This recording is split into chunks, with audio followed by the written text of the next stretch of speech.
说到倒立摆之后，下面我们测试一下。首先使用桌面的 U 型家具，把倒立摆固定到桌子上面，这边有4个螺丝，然后拧上去即可。然后倒立摆出来有2个线，分别是脚位仪传感器的3皮的线和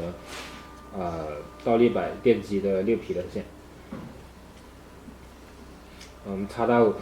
控制器的相应的接口上，这个插时一定要比较轻，要不然它会翘起来。然后再把这个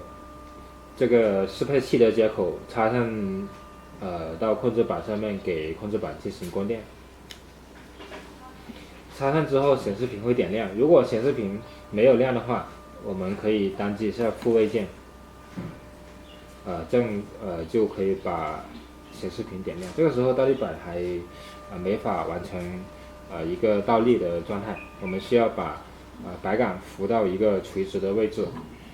然后单击这边有5个按键，这边有个 S 按键 ，S 按键就是一个启动按键，单击一下，这个时候就可以平衡了。然后再次单击可以关闭。然后我们这边先把倒立摆关闭，然后讲解一下控制器的按键的一些操作。倒立摆上面有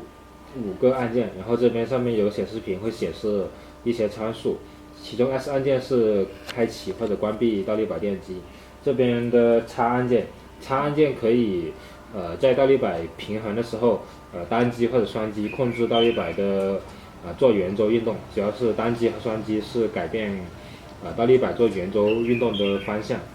然后另外3个按键分别是 M 按键、加按键和减按键，这3个按键主要是用于调节 PID 参数的。